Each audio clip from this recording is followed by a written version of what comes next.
Isang mapagpalang araw pong muli sa inyong lahat, mga minamahal na mga kaibigan, mga kapatid. Isang kagalakan muli sa inyong lingkod ang sa oras na ito ay makapagbahagi sa inyo ng salita ng ating Panginoong Diyos sa loob ng 30 minuto ng ating pag-aaral. Kung umaasa saan man kayo naroroon, ang pagpapala ng Diyos ay mananagana sa bawat isa, higit sa lahat ang pagpapala ang pang-espiritual na siyang magiging pagkain natin pang-espiritual upang tayo lumago sa pagkakilala sa ating Panginoong Diyos. Maraming salamat sa inyong patuloy na pagsubaybay sa aking pagbibigay ng Bible study nito. At ako umaasa na sa mga napag-aralan natin sa mga nakalipas, kayong lahat ay nakinabang at nalaman natin ang mga katotohanan na marapat nating patuloy na pag-aralan ang salita ng Diyos sa panahong ito na siya ay malapit na dumating. Balit bago ang lahat, ay nais kong tayo muna ay yumukong sumandali at tayo mananalangin. Hihilingin natin ang presensya ng ating Panginoon, ang siyang makasama natin sa kanyang pag-aaral, sa ating pag-aaral ng kanyang salita. Tayo ay manalangin. Kagalang-galang po naming Diyos, sa mga banal naming makapangyarihan sa lahat. Kinagagalak namin, Panginoon, na muli ay magkasama sa oras na ito sa pag-aaral ng inyong salita. Aking dinadalangin, mahal naming Diyos, saan man naroroon ang aming mga kaibigan na nakakapanood nito sa Facebook Live. Aking dalangin na inyo silang gabayan, inyo silang tulungan sa pag-aaral ng inyong salita. Upang kung magkaganon ay kung ano man ang inyong mensahe sa amin sa oras na ito, matanggap namin at higit sa lahat, Panginoon, ay makilala ka namin at tanggapin bilang personal naming tagapagligtas. Naway sa pamagitan ng mga katuroang ito, ay mahanda kami sa inyong malapit ng pagdating. Pagpalain ang bawat isa na magsisipakinig o magsisipanood sa oras na ito sa pangalan ng Panginoong Hesus. Amen. Kumusta kayo, mga minamahal na mga kaibigan? Kumusta ang pamumuhay sa ngayon? Nawa ang kasaganaan ang siya nating tanggapin mula sa ating Panginoong Diyos. Muli ang inyong lingkod na magkakalob sa inyo sa oras na ito ng kanyang salita. Brother Judy Malabanan, na dumadalangin na nawa ay ang pagpapala ng Diyos ang managana sa bawat isa sa inyo, saan man kayo naroon. Muli, ang ating mensahe, the message, pabalita ng tatlong anghel sa Apokalipsis 14, na nais kong ibahagi rin sa bawat isa sa atin. Pabalitang napapanahon na ninanais na ibalita sa buong mundo at ang inyong lingkod ay maging kabahagi upang ito'y maibalita sa inyo sa ngayon. Ang mensaheng ito, nangangahulugan na kung mayroong mensahe, may tagapagdala ng mensahe at mayroong tumatanggap ng mensahe.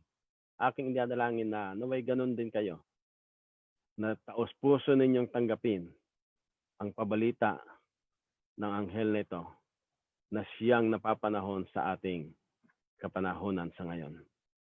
Ating pinag-aralan nakalipas ang part 1 ng second coming ng ating Panginoong Hesus. At ngayon ay ating pag-aaralan naman yung part 2 na sa loob ng 30 minuto ay ating aalamin ang mga bagay na ito. At base sa ating pinag-aralan, kung ating re-reviewin yung nakalipas, isang katotohanan o mga katotohanan sa pagdating ng ating Panginoong Hesus, siya ay darating na isang literal o yung pangyayari ay isang literal na ating mararanasan, makikita. Sabi dito ay isang personal ang pagdating ng ating Panginoon. At ito ay visible. Lahat ng tao ay makakakita sa kanyang pagdating. Saan man tayong lugar naroroon, sa pag-ikot ng mundo, sa kanyang pagdating, ay makikita siya ng lahat ng mga tao. At ang pang-apat doon sa ating pinag-aralan sa nakalipas ay maririnig ng lahat ang kanyang pagdating. Kaya hindi ito lihim. Ito'y hayag na maririnig o makikita ng bawat isa sa atin. Ating pag-aaralan sa darating na sanlinggo kung ano yung mga palatandaan na ating maririnig at makikita sa kanya malapit ang pagdating. At sa ngayon naman ay ating aalamin ang mga bagay na ito at bilang panghuli na ating pinag-aralan na talata last Tuesday, ang sabi doon sa Matthew 16:27, "For the Son of Man is coming or is going to come in his Father's glory with his angels, and then he will reward each person according to what they have done." This was the last text that we studied last time. That the Son of Man, Jesus, is coming with his Father's glory and with his angels. And then he will reward each one of us or each person according to what have they done. So, kung ano man yung ating mga ginagawa o ginawa, tayo ay bibigyan ng reward ng ating Panginoon. Tulad nga na sabi ko ay dalawang bagay ang kanyang ipagkakalob. Gantimpala doon sa mga nagsisunod sa kanya at gantimpalo naman o parusa doon sa mga nagsisuway sa kanya.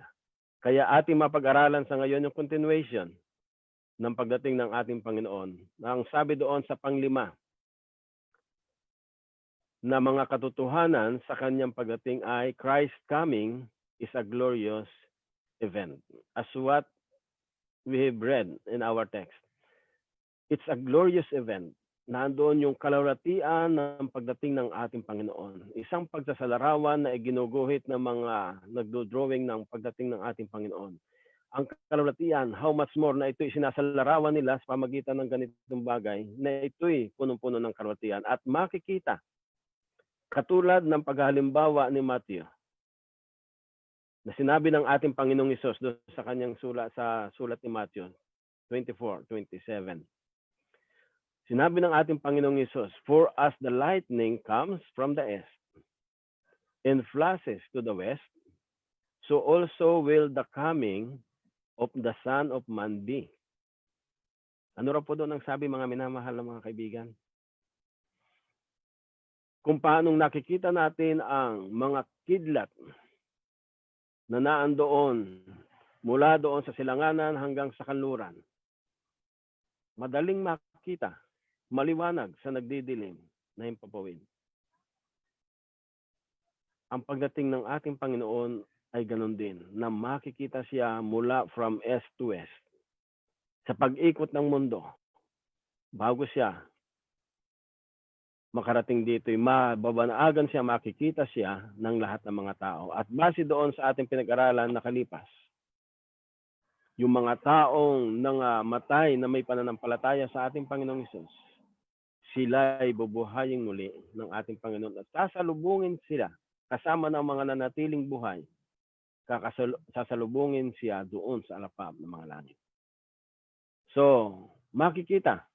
At siya ay punong-puno ng kalwatian. Ang sabi doon sa Matthew 24:30. "And they will see him, or will see the Son of Man coming on the clouds of heaven with power and great glory." Mayroon siyang dakilang kapangyarihan sa kanyang pagdating.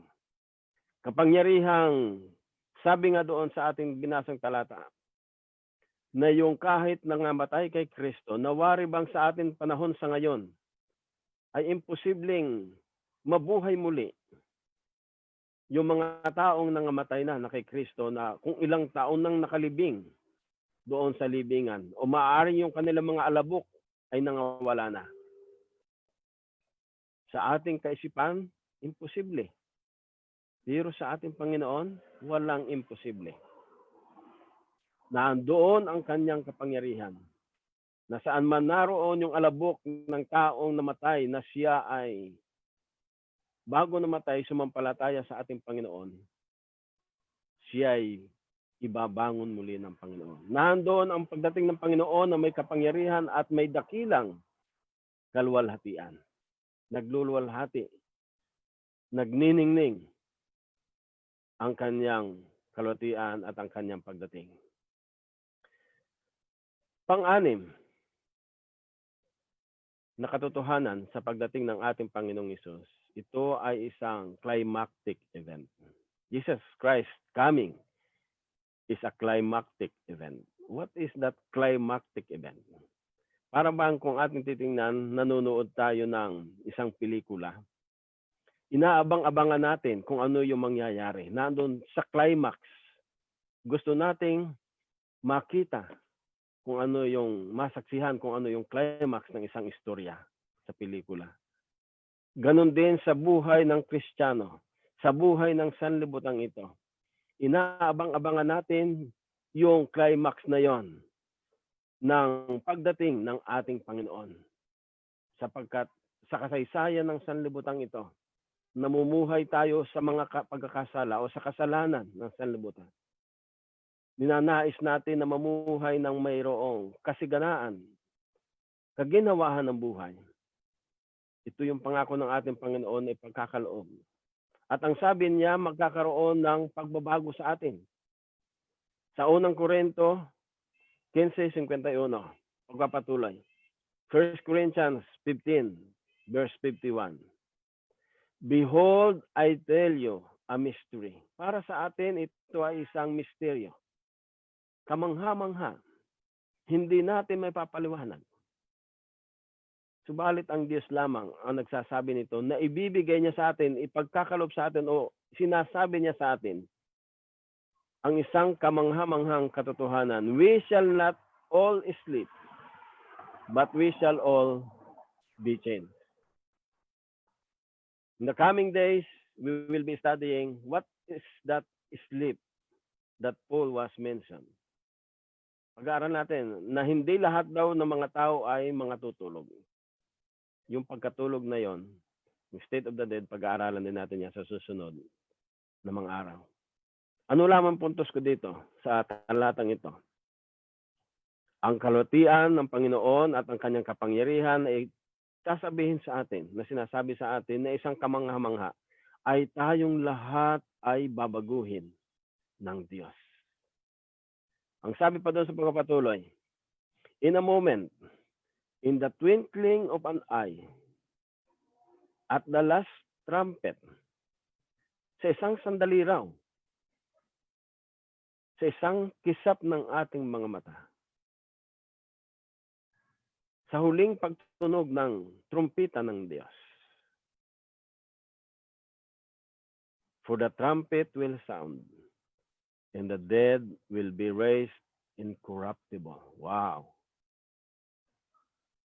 Sa isang saglit, yung lahat ng mga nangmatay kay Kristo, they will be raised incorruptible. And also, we shall be changed.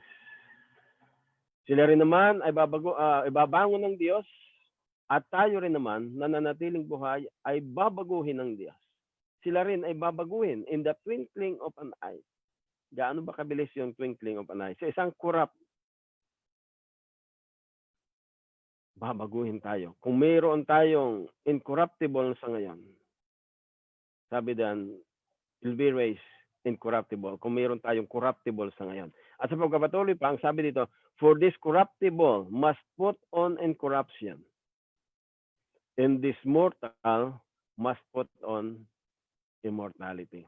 Kung yung ating katawan daw ay mayroong kamatayan, ito'y bibihisan ng Diyos, babaguhin ng Diyos sa estado ng wala ng kamatayan. Kung ang ating katawan ay mayroong pagkasira, ito'y babaguhin ng Diyos na wala ng kasiraan. Ano man yung ating depekto sa ngayon, ano man ang ating karamdaman,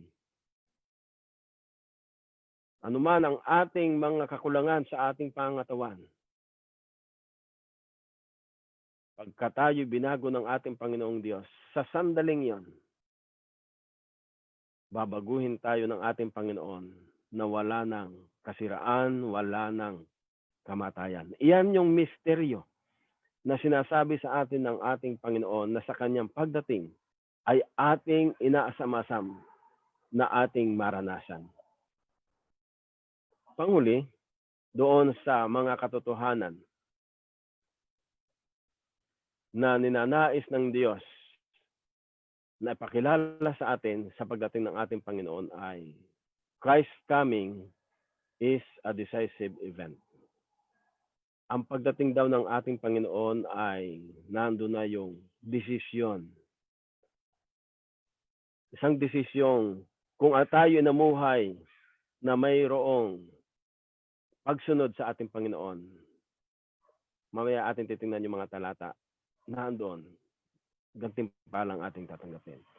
Subalit kung tayo namumuhay nang hindi sumusunod sa Kanya, iba ang ating tatanggapin. Kaya, naandun na ang desisyon. Tapos na. Sarado na ang pintuan ng awa sa panahong iyon na pagka siya'y dumating, ang desisyon ay kung tayo ay sa buhay o sa kamatayan. Kaya't habang panahon pa, sabi dito ng talata, Behold, the Lord comes with 10,000 of his saints to execute judgment on all, to convict all who are ungodly. Ano raw po ang sabi dito ng ating Panginoon? Sa Jude 14 and 15. Behold, narito ang Panginoon ay darating, nakasama niya ang mga libo-libo na mga banal upang igawad ang kanyang hatol sa lahat. To convict all who are ungodly. And also, as Matthew, in his writings, chapter 13, verse 49, it says there that the angels will come forth, separate the wicked from among the just. Ang sabi ng ating Panginoon na ang mga anghel ay darating kasama ng ating Panginoong Hesus. At sila ay siyang mag-separate, magbubukod doon sa mga makasalanan at doon sa mga banal. Kanya lang pagbubuklo rin o pagbubuko din sila. They will separate them. And what will happen after they separate them? Sabi doon ng talata, taklat ng and to give you who are troubled rest with us when the Lord Jesus is revealed from heaven with his mighty angels. And in flaming fire, taking vengeance on those who do not know God, and on those who do not obey the gospel of our Lord Jesus Christ. Ano ang sabi diyan ni Pastor Pablo sa ikalawang Timoteo, o ikalawang Thessalonica 1:7 and 8? Ang pagdating daw ng ating Panginoon ay maliwanag sa kanyang pagdating.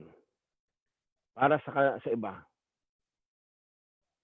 nandoon, kasama niya ang mga anghel. Ipapahayag niya mula sa mga langit. At nandoon, para sa iba ay ito'y isang nagliliwanag. It's like a big fire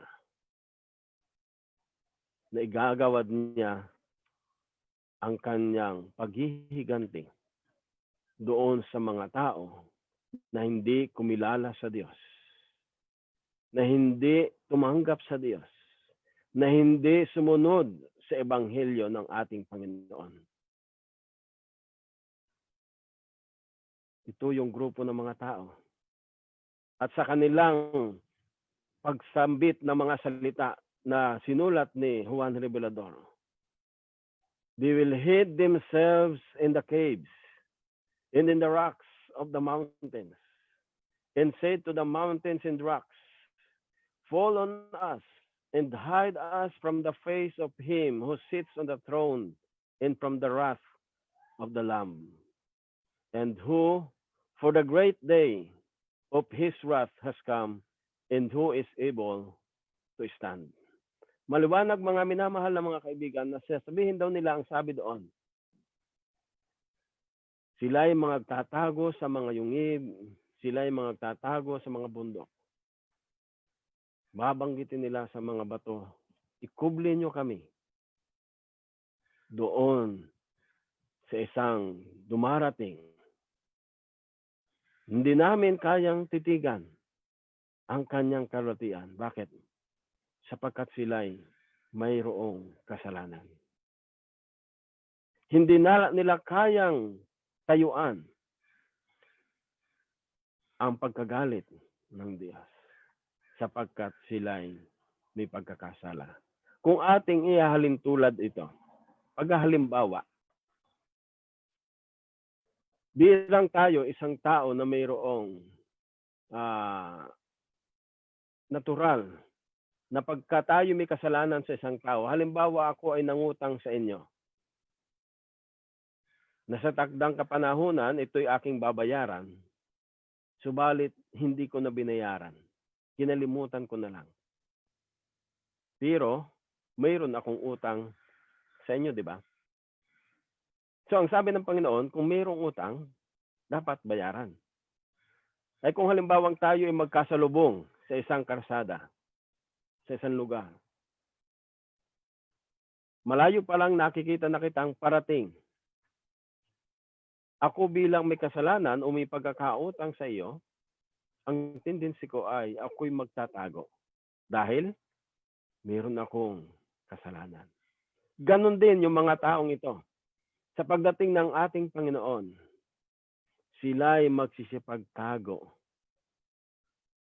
Dahil sila'y hindi sumampalataya sa Diyos. Dahil hindi sila sumunod sa utos ng Diyos. Mayroon silang kasalanan.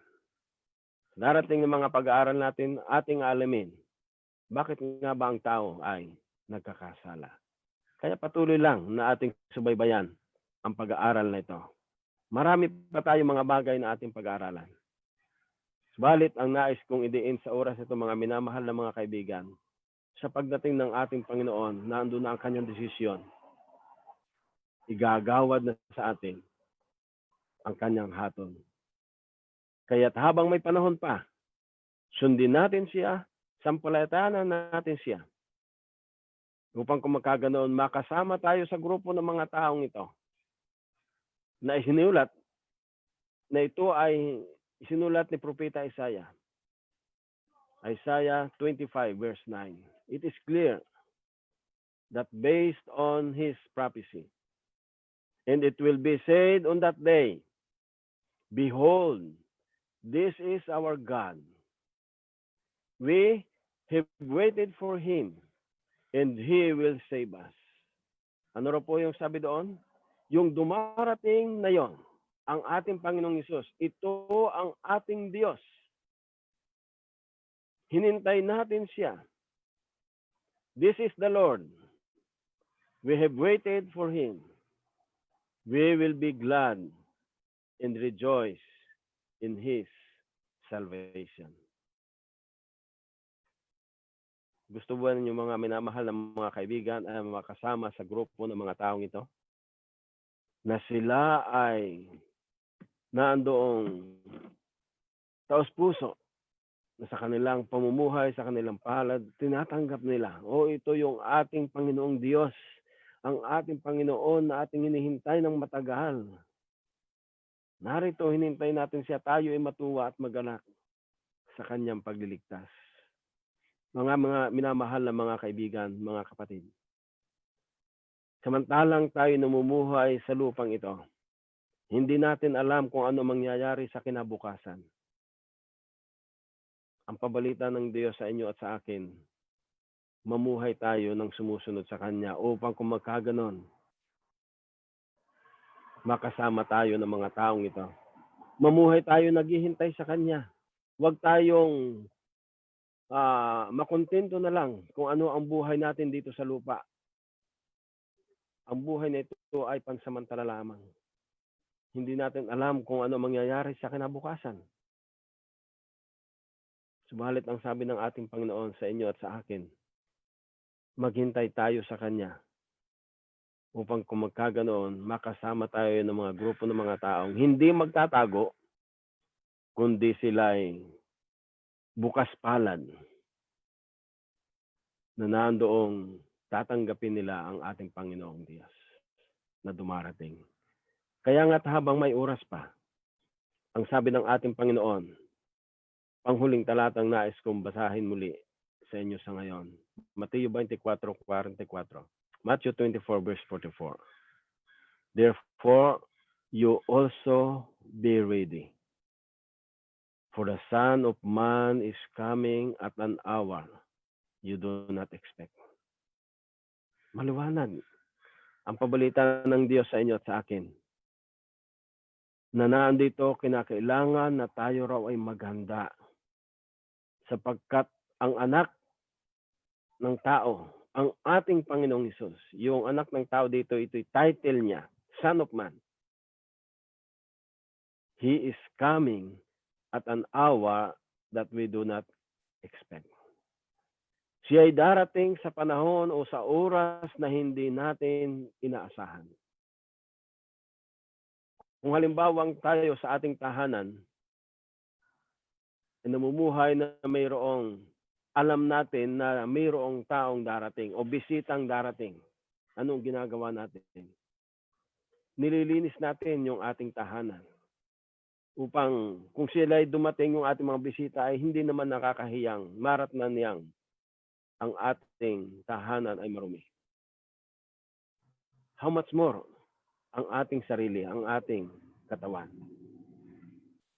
Na siyang pag-aari ng Diyos, ang templo, ang ating katawan. Nang sabi niya, linisin din natin pagkaloob sa ating Panginoon at siya ang maglilinis sa atin sapagkat siya ay darating sa oras na hindi natin inaasahan. Ito ang pabalita ng Diyos sa inyo at sa akin sapagkat ang plano niya sa bawat sa atin ay manirahan tayo doon sa magandang paraiso na magpasawala hanggan. Maninirahan tayo doon na wala ng katapusan. Puro kasaganaan kasama ng ating Panginoong Hesus magpakailanman. Gusto ba ninyong manirahan doon? Saga ng akin at ng aming sambahayan. Ninanais namin na mamuhay sa lugar na yan kasama ng ating Panginoong Hesus. Naway ganun din kayo mga minamahal na mga kaibigan, mga kapatid. Sapagkat ang panahon na ating pinapamuhay sa ngayon ay hindi natin alam kung ano ang mangyayari sa kinabukasan. Subalit mayroon siyang pabalita sa inyo at sa akin na mamuhay tayo na sumusunod sa Kanya upang kung magkaganon, makasama tayo ng ating Panginoong Hesus sa buhay na walang hanggan. Bago tayo magtapos sa ngayon, ay ating pakinggan ang isang mensahe ng awit na ito ay pagkakalob sa atin ng magkakapatid nito, si Faith, Hope, and Lovely Malabanan, na mayroon silang napapanahong mensahe sa bawat isa sa atin. Ang sabi nila sa kanilang awit, ang pag-ibig ng Diyos ay manatili.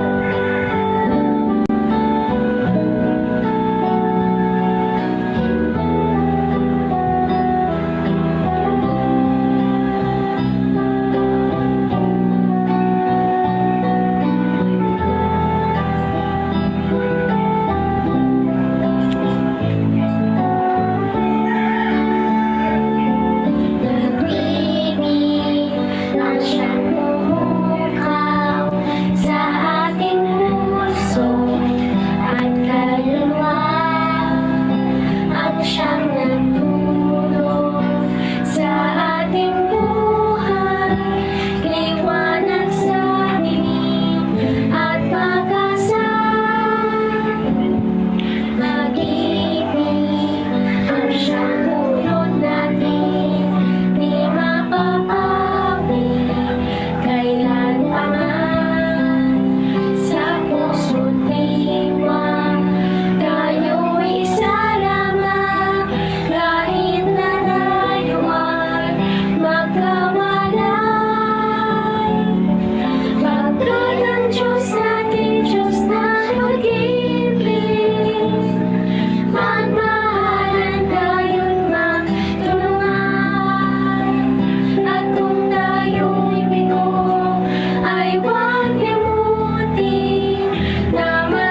Mga minamahal na mga kaibigan, mayroon tayong Diyos.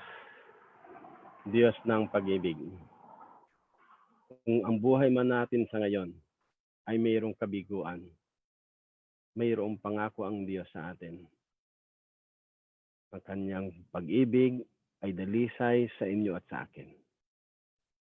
Sampalatayan natin siya, sundin lamang natin siya.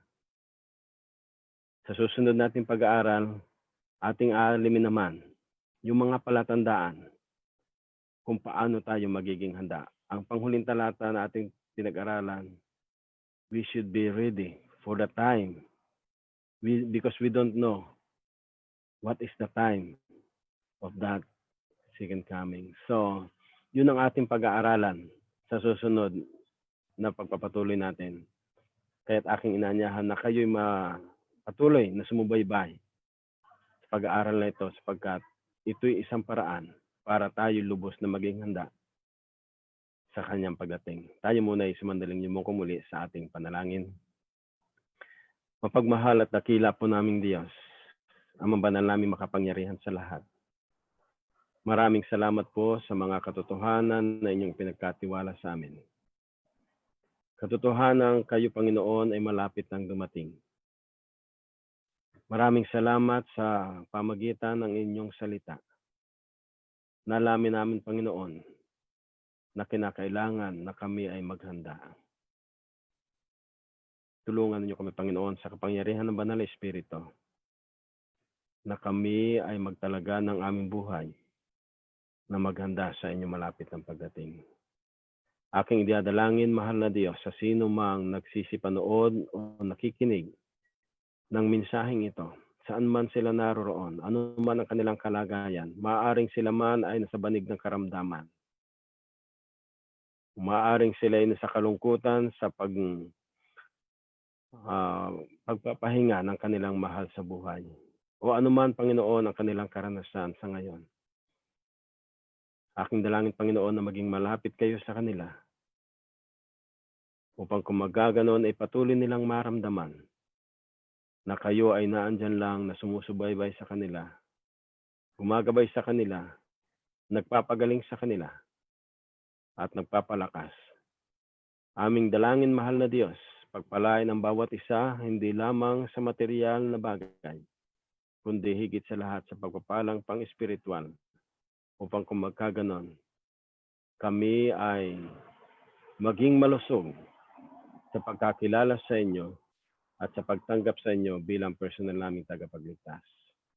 Pagpalain ng Panginoon ng bawat isa at kami umaasa na kayo ang siya naming laging gabay at mag-iingat sa bawat isa amin mula ngayon at magpakailanman, na ito po ang aming hinihiling at pinapasalamatan sa matamis na pangalan ng aming Panginoong Hesus. Amen. Muli, mga minamahal na mga kaibigan, mga kapatid, aking dalangin, managana nawa sa inyo ang pag-ibig ng Diyos at ang kanyang biyaya na sapat para sa bawat sa atin. Pagpalain tayo ng ating Panginoon na itong aking dalangin sa kanyang pangalan. Sa susunod na sa linggo, sa Tuesday, makita-kita tayong muli. Maraming salamat. God bless you all.